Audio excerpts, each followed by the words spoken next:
Despite the fatal flaws that resulted in the Minister of Environment setting aside the Environmental Authorisation for the N2 Wild Coast toll road, the South African National Roads Agency has not given up.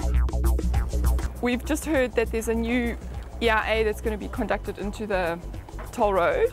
The campaign's actually been ongoing, but it's just got new emphasis with the official knowledge now that the toll road is still going ahead. The campaign to save the Wild Coast received a welcome boost from the German environmental organisation Euronatur, who came to lend international support. What is the purpose of your visit? We're here on a fact-finding mission, and in order to form an opinion, what we see, what is the potential here, and basically find long-term possibilities to keep this place alive. You know, we've always been wanting to raise the international profile of this campaign. So I suppose it was by mutual decision that they decided, you know, they asked us if we would be interested in them coming out, and we said yes, we welcome it very much. I'm very much impressed to see such a diversity on habitats. Everybody who will know it should just go into the air by a plane and to see it by himself. It was very impressive to see all the settlements and all the infrastructure which destroyed a unique landscape where already is a toll road. And I saw this unique landscape without the toll road. The facts are clear. It's very difficult to explain to people who've never been here what we're talking about when we talk about these magnificent gorges and we talk about the biodiversity and you talk about the complete naturalness of the area. You just have to see the whole Mediterranean, especially southern Europe. A lot of coastal lines are completely destroyed because they started in former years in the beginning of the 20th century to build coast roads, like in Spain, in France, in Greece, also in other Mediterranean countries like Turkey. So what connects European environmentalists with the Wild Coast? And a lot of our German birds, for example, like the swallows, like the white stork, they have here in the Wild Coast area wintering ground. And so we are interested to save also the wintering grounds, and the South African people have to be interested what's going on with the nature in Europe. It was time to get down to earth. Local botanist Tony Abbott explains.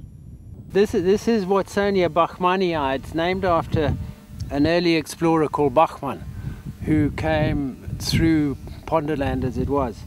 And it's a rare endemic. Look at that blaze of colour. It is magnificent.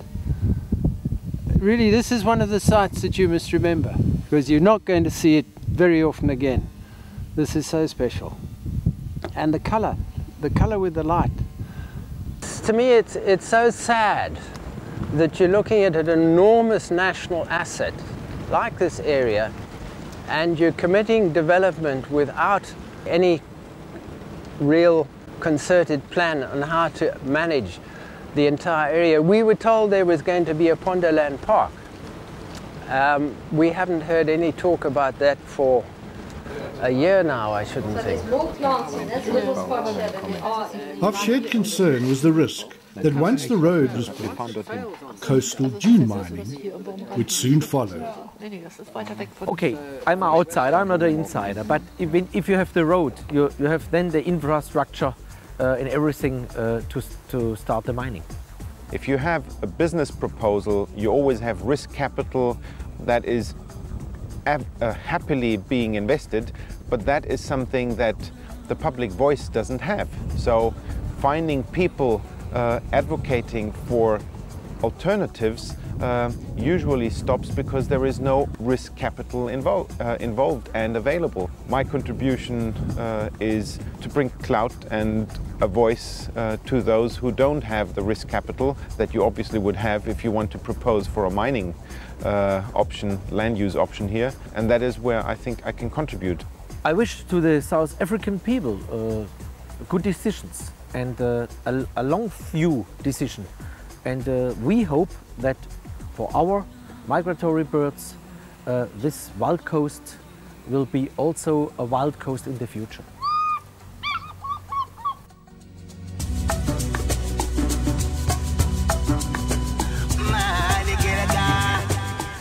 Right, good morning ladies and gentlemen, and thank you very much for coming here this morning to this press conference to introduce Euronatur, who are supporting the Save the Wild Coast campaign.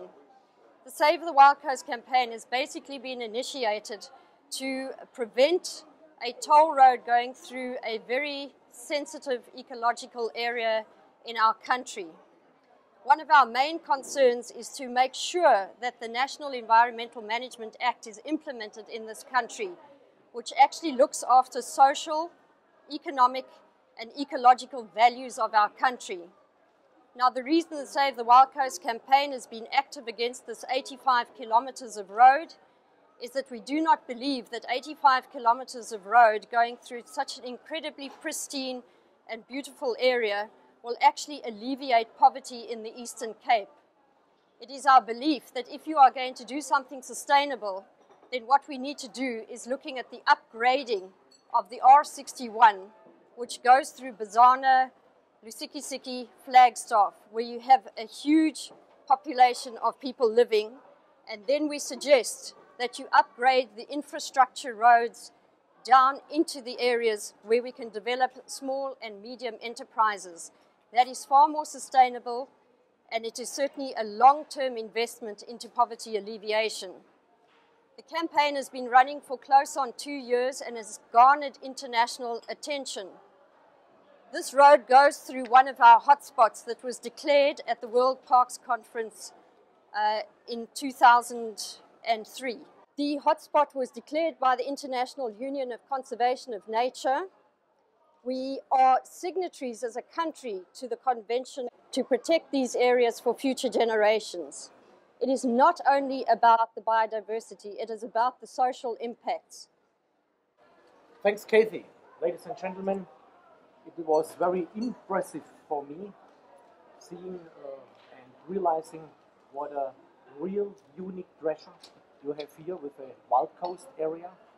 And this Wild Coast area, it contains a high diversity of habitats and a high diversity of species, animals and plants.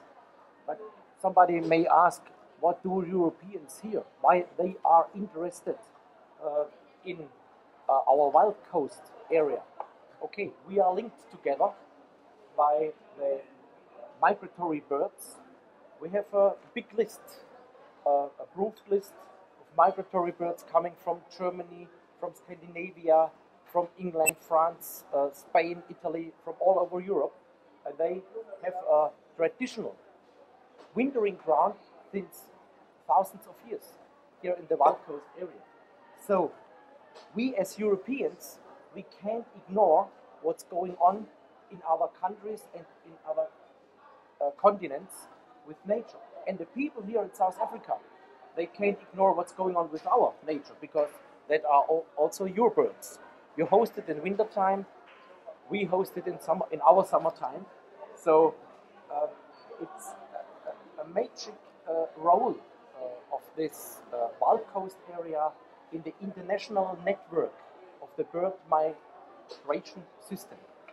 In my view, it's such a big treasure, and it's like a family treasure, and it should be given to coming generations undisturbed, like a family treasure, like a very worthful chain which is given from the grandma to the daughter and her daughter. And we see a lot of challenges, but also chances for the Wild Coast area, not only for the nature, but also very basically for the people. Our aim is also always that you can't conserve nature against the people. We have to integrate them. But you have so many chances for ecotourism, for environmentally friendly tourism, what is creating work and labor, what is giving chances to the rural society, and these gorges, the beaches, the grassland, and all this parts of the landscape is like a mosaic. And every mosaic part is like a ecological stepstone and a chance not only for ecology but also for economy. And so we want to bring in our experience. We were asked from the Save the Wild Coast campaign and Euronatur and its international network Geo Alliances will bring in our experience in ecotourism from other countries and continents of environmental education and scientific work and so on. Maybe the one idea that I would like to go into, I really encourage the South African people, please look at the mistakes that the Europeans did. Go and look at the coastlines along Spain. Go and look, you don't have to go there, just look at the satellite photographs which are available for free on the internet. Look at the ribbon development all along the coastlines. There is hardly anything left with huge impact to the people today. What brought me to South Africa in the past was St. Lucia 15 years ago when there was a mining proposal to mine the eastern shores, and over a period of 10 years I committed myself to find to the people, certainly to those who live there, and I was very encouraged yesterday when I was in Johannesburg, where Belinda Carlisle and Claire Johnston were doing a concert, that Claire Johnston spoke out loud for the preservation of the wild coast, for the people. She dedicated the song of her new album to the people who live along the wild coast, and that it may be preserved for the future generations. That seriously was an encouraging standpoint. The Save the Wild Coast campaign would like to say thank you to Claire Johnson and Belinda Carlisle for making it so public in dedicating a song, as she said, to the people who are committed to looking after this unique area. I recently have become aware that the European Investment Bank is increasing its involvement in Southern Africa, and I know that they were responsible for the funding of the toll road in the Mpumalanga area going down to Maputo. And I suspect that the European Investment Bank might also be one of the backers of this particular road project. Does Euronatur have the resources to investigate and maybe to try to influence the investors, in other words, the European Union countries who back? Okay, thank you. Not an easy question, because the European Union, they did some good things in the past and also some bad things. On one hand, what I see and I realized in the last days is that they are supporting also the beginning, the start up of ecotourism. They funded camps, they educated people and so on. And that's not bad. But this money would be a misinvestment when on the other hand they are financing a toll road, what is destroying a unique nature and culture and so on. So to give an answer, we will try to investigate this question and then try to get some influence also over the German government. Euronatur is based in Germany. We pay 1/3 of the annual budget of the European Union every year. The thought which I would like to throw into this debate, when was it 89 or 90, just at the beginning of the campaign for St. Lucia, we were sitting together, what could be done with St. Lucia, create a World Heritage Site. 10 years later, South Africa had its first World Heritage Site under the UNESCO Convention. You have signed the convention already. I see a vision here, and you mentioned Vali Musa, the former environmental minister. Go for the vision and build a Pondoland park that could potentially become a World Heritage Site. Engineering news. I want to get comment on the principle of a new road, not on the exact route as has been proposed, which I understand passes through a sensitive area, the Pondoland sensitive plant endemism, and it's also quite close to the coastline in certain areas. But we also have a situation where a major population living in the Transkei who do not have a modern road. The road is unsafe. Yeah, I can comment on that. It cannot be upgraded to make it fast and safe. A new road has to be built if you believe that a proper infrastructure system needs to be put in. Do you support the principle of a new road, not upgrading the existing road and putting it somewhere else? The long-term spin-off to the communities that live in Flagstaff, Lusikisiki and Bizana are immense. Plus, the money that's left over from that can upgrade the infrastructure into those other communities. The Eastern Cape has been screaming for 10 years, please upgrade our rural roads, and they have consistently been ignored and neglected. And 2 years ago, the Eastern Cape got a huge amount of money from the roads department to actually upgrade those roads. That money has not been spent, it has disappeared. It is not acceptable, there needs to be accountability. And certainly, if something is not ecologically sustainable, it is not economically sustainable. We have the opportunity in the Eastern Cape to learn from the mistakes of the past and do the best for that society. And I will challenge that constantly, that there is another alternative. Another extra 25 kilometers on a road to enhance 500,000 people's lives, I think, is a better investment than to line the pockets of a consortium of road construction. Because, in fact, there will only be short-term jobs there. It also tends to be linked in with many things. We have Kucha that is not surviving very well at the moment, and there's a possibility that this link is to try and save Kucha by getting wood transported down there or other, whether it be minerals from the mining area. There are many hidden agendas, and what we're asking for is transparency and truth on this whole issue. By upgrading that road, you will have cut and fill, but we have had road engineers look at that backfill and cut fill, which will straighten out a large majority of a large portion of that R61. But where you cut and fill will not go into environmentally sensitive areas. It will not, but it is worth that investment, and it will be a straighter road, it can be a national road, and it can be a 3-lane highway. You come from a very wealthy country which has built its economy on extractive industry in many respects. In this situation, there's a contempt that's born almost towards the ability of tourism to generate the same level of economic development. First, I would like to underline that we as Europeans, we are not in the role to say, you have this to do in South Africa or you have this not to do. This is not our role.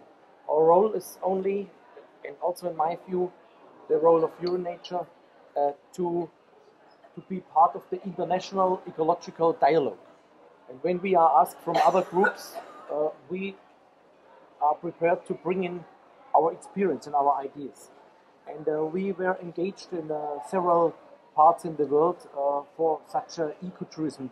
I don't like the word so much. I like more to call it responsible tourism, what integrates more social, economical and ecological things in a sustainable way, like the UN Conference for Sustainability in 1992 pointed out, and every state agreed. In parts of Italy, especially in Greece, and also in other parts of the Mediterranean, like the Turkey, where they had mass tourism, only few people took part in the economic kind of view. And if you have a more high-level tourism, a more expensive tourism, you create more work. And therefore, you can't sell a landscape several times. You have in this Pondoland, in this Wild Coast area, you have something unique. You can't multiply it. You just have it at that place. You can't sell it several times for mining, for a big toll road, and this too. So it's up to the people here in South Africa.